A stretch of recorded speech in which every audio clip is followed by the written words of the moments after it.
is the big three: Naruto, One Piece, and Bleach, this massive titan that you cannot overpass. That is literally the creme de la creme of all manga and anime they can get. No, not really, and I'm going to explain to you why. This is going to be my video on talking about, you know, the big three are not even that big anymore, and it's like, I mean that also as well in sort of like ranking wise, but also as well in quality. Now, before you go off and say, no, wait, but you hate all the big three, but you know you review them. Now, get it straight, I do actually review all three of One Piece, Naruto, and Bleach, and I do get a lot of enjoyment out of all three of them. Like, as well, Bleach was one of the first series I ever saw, and I really still do get a lot of enjoyment. Although Bleach is very simplistic with what it does a lot of the time. I mean, most of the chapters we get nowadays are just simple chapters of Kenpachi saying, I'm Kenpachi, I'm a badass. And it's like, as well, Ichigo, a very plain character. Not too much, we don't even know too much about Ichigo. He's a very plain character. Naruto as well, its quality has been here and there in the manga recently, and as well, it's like, Naruto is a very good season. I mean, there's no reason why you wouldn't read like 500 chapters and then you still don't get an enjoyment from it.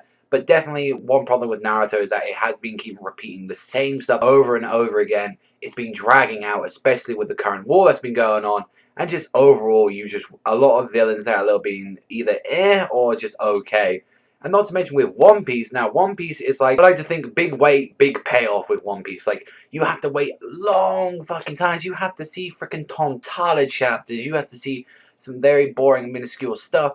But then you get these massive, huge revelations, these awesome moments here and there. And then when you think about it, it's the most deepest of all of them like that. And I really do appreciate it. But if you think about it also as well, like, a lot of other series have passed them already in quality, and just story, a lot of things. And there's a lot of reasons that people won't give new series a new try because they're so scared. It's like, oh no, my big three, they're the perfect, they're the most ones. I understand, like, if you've got a childhood attachment to one of them. I mean, I still got a kind of biased like attachment to Bleach. That's why I always kept, like, that was my first one to like review on my channel, and it's what I always still say I like the most out of all of them.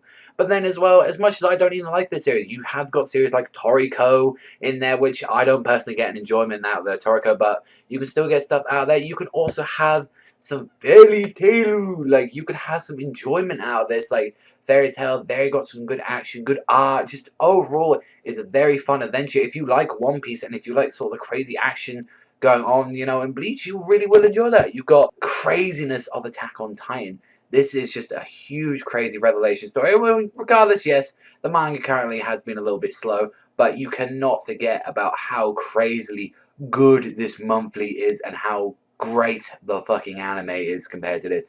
And I would highly recommend, if you want to see action, you want to see revelations, you want to see deep shit, like, then I would highly recommend you see Shingeki no Kyojin Attack on Titan. One of my favorite series right now.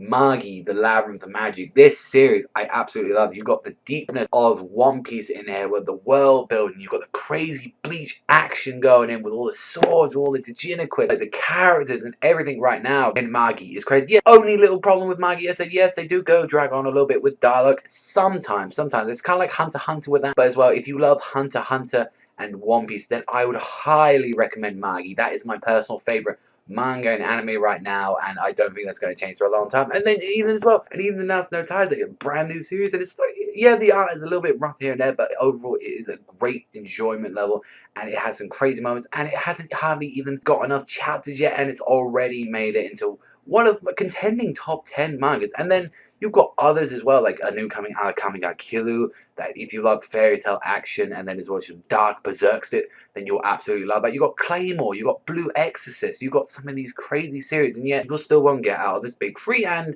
as much as I hate to break it to like people as well, like ranking, the big three doesn't really exist anymore. I mean, yeah, One Piece is still there in the rankings, but Naruto is like in the middle ground, sometimes even getting 4th to 3rd place, and then as well Bleach is always at the bottom, as sad as it is. So unfortunately the big three anymore isn't really there anymore. And to be honest, out of my personal big three, like, I don't think any three of the original would even contend on there right now. Because there are a lot more good at series. I like a lot of variety in life. And personally, out of all of them, I wouldn't say any of them. But let me know what you think in this conversation down below. Do you think, like, you know, the big three isn't there anymore? You know, do you think you're not into it as much as you used to? Or personally as well, what is like some of your favorite new series, or that should be a new big three? But that's all for me from this discussion. So thank you very much for watching. As always, remember, I'll see you guys.